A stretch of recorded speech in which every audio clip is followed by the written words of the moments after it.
Manila update po tayo. Ito po yung tinibag na barangay dito sa may Bangketa, barangay 303. And ito na nga po, tibag na mga siguro mga isa't kalahating buwan if I'm not mistaken ang pagdibag po dito sa barangay po na nakatayo sa Bangketa.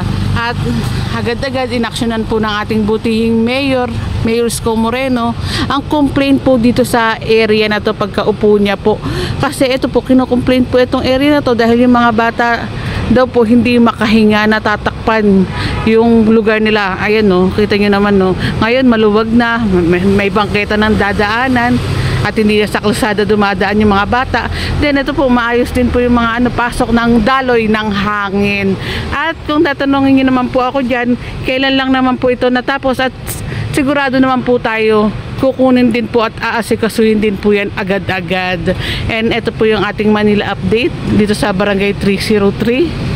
At kung meron po kayong complaint, punta lang po kayo sa Facebook page ng ating butihing Mayor Isko Moreno para aksyonan po ang inyong complaint dahil sa pamahalaang lungsod ng Maynila.